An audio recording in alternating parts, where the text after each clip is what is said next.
নমস্কার বন্ধুরা, online web সলিউশনের পক্ষ থেকে আরও একটি নূতন ভিডিওতে আপনাদের সকলকে স্বাগত জানিয়ে আজকের ভিডিওটি শুরু করছি।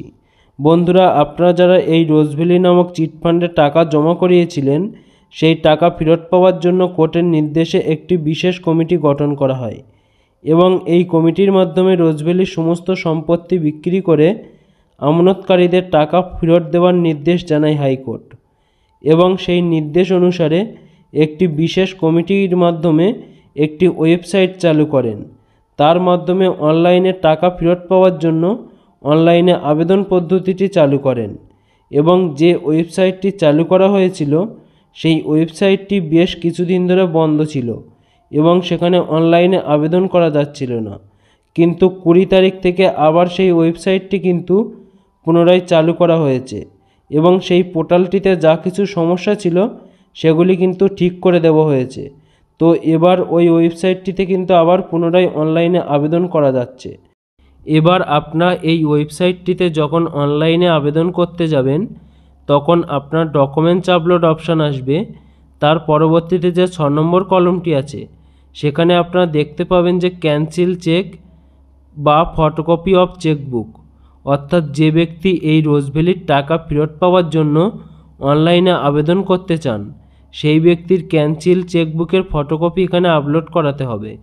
তো এবার অনলাইনে আবেদন করতে গেলে দেখা যাচ্ছে যে অধিকাংশ আমানতকারীদের কিন্তু এই চেকবুক নেই। তো সেই সমস্ত আমানতকারীরা কিভাবে এই রোজভ্যালির টাকা ফেরত পাওয়ার জন্য অনলাইনে আবেদন করবেন, বা যাদের চেকবুক নেই তারা কি এই রোজভ্যালির টাকা ফেরত পাওয়ার জন্য অনলাইনে আবেদন করতে পারবেন? আর যে সমস্ত আমানতকারীরা মাসে মাসে বা ইনস্টলমেন্টে টাকা জমা করিয়েছিলেন তারাও কিভাবে এই টাকা ফেরত পাওয়ার জন্য অনলাইনে আবেদন করবেন? আর যে সমস্ত আমানতকারীরা আবার অন টাইম বা একেবারেই এই টাকাটি ইনভেস্ট করেছিলেন সেই সমস্ত আমানতকারীরাও কিভাবে এই টাকা ফেরত পাওয়ার জন্য অনলাইনে আবেদন করবেন? আবার অনেক সময় দেখা যাচ্ছে যে এই রোজভ্যালির টাকা ফেরত পাওয়ার জন্য অনলাইনে আবেদন করতে গেলে দেখাচ্ছে যে ইয়োর সার্টিফিকেট অলরেডি এক্সিট, অর্থাৎ আপনার এই সার্টিফিকেট নম্বরটি আগে একবার অনলাইনে আবেদন করা হয়ে গেছে। তো এই ধরনের সমস্যা দেখা দিলে আপনারা কিভাবে এই সমস্যার সমাধান করবেন সমস্তটাই আজকের এই ভিডিওর মাধ্যমে আপনাদেরকে জানিয়ে দেব। এই রোজভ্যালির টাকা ফেরতের অনলাইনে আবেদন সম্পর্কিত সমস্ত খুঁটিনাটি তথ্য ডিটেলসে আজকের এই ভিডিওর মাধ্যমে আপনাদের সাথে আলোচনা করব। তাই বন্ধুরা, ভিডিওটি খুবই গুরুত্বপূর্ণ হতে চলেছে, তাই ভিডিওটি স্কিপ না করে শেষ পর্যন্ত দেখতে থাকুন। আর ভিডিওটি ভালো লাগলে অবশ্যই লাইক করতে ভুলবেন না। আর এই ভিডিওটি থেকে যদি উপকৃত হয়ে থাকেন তো অবশ্যই আপনার বন্ধুদেরকেও ভিডিওটি শেয়ার করে দেবেন। আর এই চ্যানেলে নূতন হয়ে থাকলে চ্যানেলটিকে সাবস্ক্রাইব করতে ভুলবেন না। আর যারা আগে থেকেই চ্যানেলটিকে সাবস্ক্রাইব করে রেখেছেন তাদেরকে জানাই অসংখ্য ধন্যবাদ। তো চলুন বন্ধুরা, ভিডিওটি শুরু করা যাক। বন্ধুরা, আমরা সর্বপ্রথম আলোচনা করব যে সমস্ত আমানতকারীরা একের বেশি অধিক সার্টিফিকেট রয়েছে তারা কিভাবে আবেদন করবেন।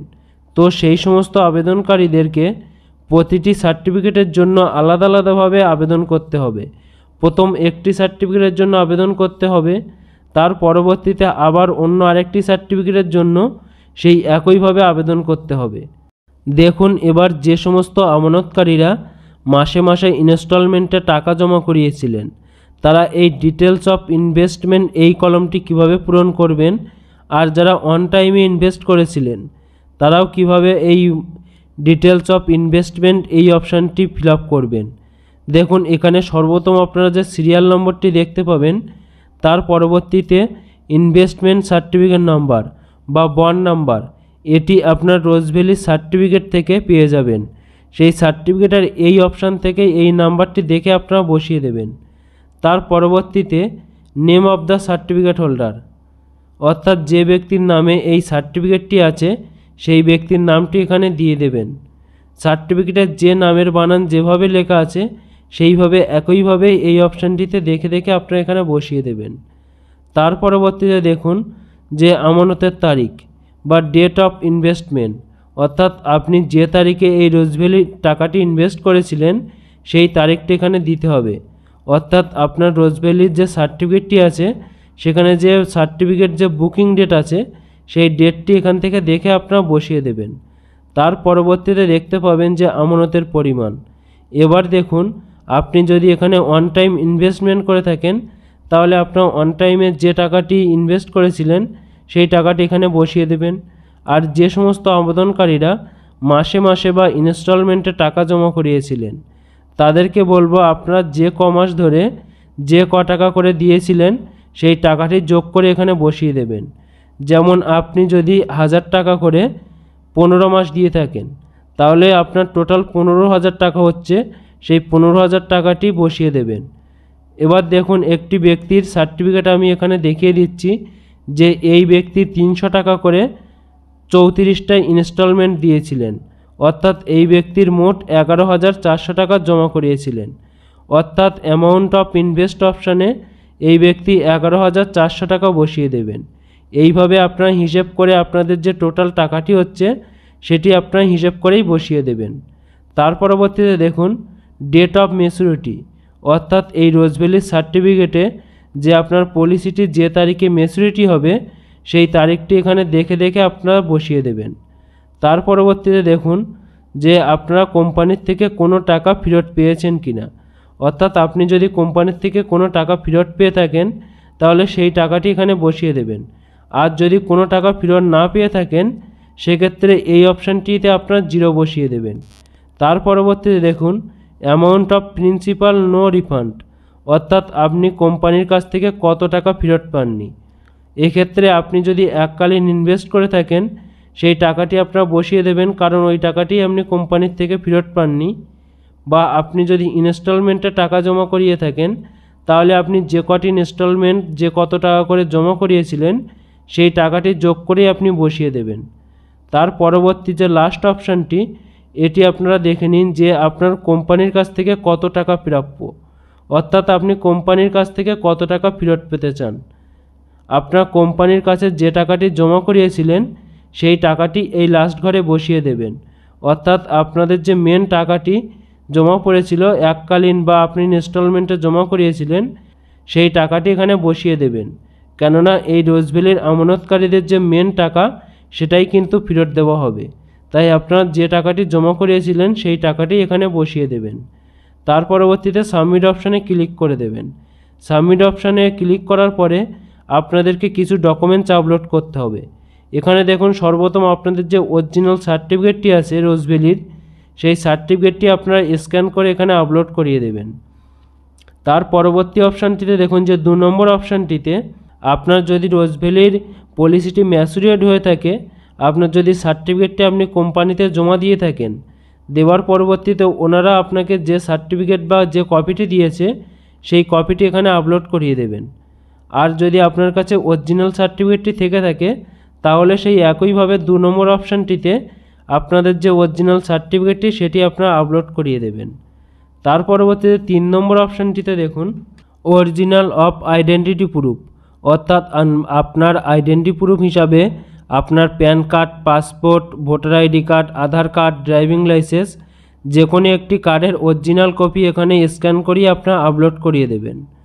তার পরবর্তীতে দেখুন যে অরিজিনাল অ্যাড্রেস প্রুফ, অর্থাৎ আপনার অ্যাড্রেস প্রুফ হিসাবে এখানে একটি ডকুমেন্টস আপনাকে আপলোড করতে হবে। এখানে আপনার passport, voter ID card, Aadhaar card, driving licence, electric bill, telephone bill, ration card, এই ডকুমেন্টসগুলির ভিতরে যে কোনো একটি অরিজিনাল ডকুমেন্টস আপনারা স্ক্যান করে আপলোড করিয়ে দেবেন।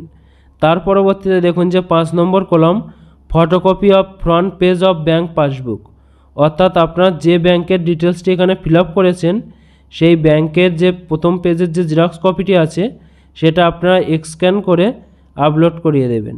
তার পরবর্তীতে 6 নম্বর যে মেন অপশানটি আছে ফটোকপি অফ চেকবুক বা ক্যান্সেল চেক, এখানে আপনাদের যে চেকবুকটি আপলোড করাতে হবে। যদি আপনার চেকবুক থেকে থাকে তাহলে আপনার চেকবুকটি এখানে আপলোড করিয়ে দেবেন। আর যদি চেকবুক না থেকে থাকে তাহলে আপনার যে ব্যাংকটি আছে সেখানে গিয়ে আপনারা আবেদন করুন এবং আবেদন করার পরে আপনারা 10-15 দিনের ভিতরে আপনাদের চেকবুকটি পেয়ে যাবেন। পেয়ে যাওয়ার পরেই আপনারা রোজভ্যালির টাকা ফেরত পাওয়ার জন্য অনলাইনে আবেদন করুন। বা আপনারা যদি ব্যাংকে গিয়ে না চেকবুক আবেদন করতে পারেন, আপনারা যদি ইন্টারনেট ব্যাংকিং ইউজ করেন তাহলে সেখান থেকেও আপনারা বাড়িতে বসে আপনাদের যে ব্যাংকের চেকবুকটি সেটি কিন্তু আপনারা অনলাইনের মাধ্যমে আবেদন করে নিতে পারবেন।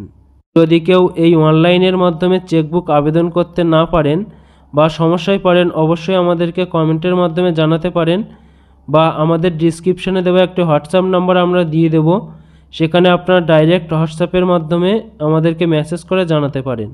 আর দেখুন যে এই 5 নম্বর ও 6 নম্বর এই দুটি অপশান কিন্তু একই, এই দুটি অপশানেই কিন্তু ব্যাংকের যে পাসবুক তার যে ডিটেলসটা থাকবে সেটাই দেওয়া হবে। তো এবার আপনারা যদি চান তো 6 নম্বর অপশানটিতে আপনাদের যে ব্যাংকের পাসবুকের প্রথম পেজের ফটোকপি সেটিও আপনি আপলোড করাতে পারবেন। তো এখানে যেহেতু দুটি আলাদা আলাদা অপশান দিয়েছে সেজন্য এখানে আপনাদের ব্যাংকের চেকবুকটি আপলোড করানোই ভালো। ক্ষেত্রে আপনাদেরকে কোনো সমস্যার সম্মুখীন হতে হবে না বা আপনাদের আবেদনপত্রটি কোনোভাবে রিজেক্ট করা হবে না। তারপর সমস্ত ফর্মটি একবার ভালোভাবে দেখে নেবেন। ফর্মটি দেখে নেওয়ার পরে আপনাদের যে ডকুমেন্টসগুলি আছে সেগুলি ভালোভাবে আপলোড করে দেবেন। আপলোড করিয়ে দেওয়ার পরে আপনারা সাবমিট অপশানে ক্লিক করে দেবেন।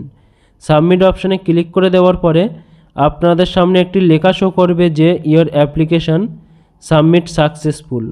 তার পরবর্তীতে আপনারা যে অ্যাপ্লিকেশানটি করলেন তার যে স্ট্যাটাস সেটি আপনারা কিভাবে চেক করবেন।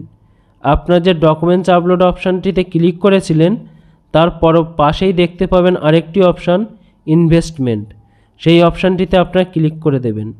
ক্লিক করে দেওয়ার পরে রোজভ্যালির যে সার্টিফিকেট নাম্বার বা বন্ড নাম্বার আছে সেটি আপনারা দিয়ে দেবেন। দেওয়ার পরে যে ক্যাপচা কোডটি শো করছে সেই ক্যাপচা কোডটি আপনারা বসিয়ে দেবেন। ক্যাপচা কোডটি বসিয়ে দেওয়ার পরে আপনারা সার্চ অপশানে ক্লিক করে দেবেন। সার্চ অপশানে ক্লিক করে দেওয়ার পরে আপনাদের সামনে আরও একটি পেজ ওপেন হয়ে যাবে। সেখানে আপনারা দেখতে পাবেন যে প্রথমে ইনভেস্টর নাম অর্থাৎ যে ব্যক্তি আবেদন করেছিলেন সেই ব্যক্তির নাম, তারপরে তার যে সার্টিফিকেট নম্বর সেটি দেখতে পাবেন, তারপরে তার যে অ্যাকনলেজমেন্ট নাম্বারটি সেটি আপনারা দেখতে পাবেন। তার পরবর্তীতে দেখতে পাবেন যে ইনভেস্টমেন্ট অ্যামাউন্ট অর্থাৎ সেই ব্যক্তি কত টাকা ইনভেস্ট করেছিল সেটি দেখতে পাবেন। তার পরবর্তীতে একদম লাস্টে তার যে স্ট্যাটাসটি আছে সেটি আপনারা দেখতে পাবেন। সেখানে আপনারা দেখতে পাবেন যে your application is pending for approval, validation will be shortly. তো এইভাবে আপনাদের যে অনলাইনে আবেদনপত্রের যে স্ট্যাটাসটি সেটিও আপনারা অনলাইনের মাধ্যমে আপনারা চেক করে দেখে নিতে পারবেন, সেটি অ্যাপ্রুভ করা হয়েছে কি করা হয়েছে সেটি আপনারা দেখে নিতে পারবেন। বন্ধুরা, এই রোজভ্যালির ওয়েবসাইটটি এখনই খুবই স্লো কাজ করছে, ঠিকঠাক মতো কাজ হচ্ছে না, অ্যাপ্লিকেশান সাবমিট হচ্ছে না, একবারের বেশি দুবার আপনাদেরকে অনলাইনে আবেদন করতে হচ্ছে। তো আপনাদেরকে বলবো আপনারা আরও কয়েকটা দিন ধৈর্য ধরে তারপরে আপনারা এই অনলাইনে টাকা ফেরত পাওয়ার জন্য অনলাইনে আবেদন করুন। দেখবেন যে আপনাদের আবেদনপত্রটি খুব ভালোভাবেই সাবমিট হবে। আর আপনারা যদি এটি খুব সকালেই আপনারা উঠে আবেদন করতে পারেন তাহলে আপনাদের আবেদনপত্রটি খুব ভালোভাবেই সাবমিট হবে। আজকের আপডেট এটাই ছিল। আর এই রোজভ্যালির টাকা ফেরত পাওয়া সম্পর্কিত কোনো রকম নূতন আপডেট আসলে অবশ্যই আপনাদেরকে এই চ্যানেলের মাধ্যমে আপনাদেরকে জানিয়ে দেব। আর এই রোজভ্যালির টাকা ফেরত পাওয়া সম্পর্কিত কোনো রকম সমস্যায় পড়লে বা কোনো রকম অসুবিধা হলে অবশ্যই আমাদেরকে কমেন্টের মাধ্যমে জানাতে পারেন বা আমাদের ডিসক্রিপশনে দেওয়া নাম্বারে আপনারা সরাসরি SMS করে আমাদের সাথে আপনাদের অসুবিধার কথাটি জানাতে পারেন। তো বন্ধুরা, এই ধরনের নূতন আপডেট পেতে আমাদের হোয়াটসঅ্যাপ পেজটিকে অবশ্যই ফলো করে রাখবেন আর এই চ্যানেলটিকে সাবস্ক্রাইব করে পাশে থাকা বেল নোটিফিকেশানটি অন করে রাখবেন, কেননা এই চ্যানেলে আসা নূতন কোনো ভিডিওর নোটিফিকেশান সবার আগে পেতে। আর বন্ধুরা, আপনাদের সকলকে অসংখ্য ধন্যবাদ ভিডিওটি শেষ পর্যন্ত দেখার জন্য।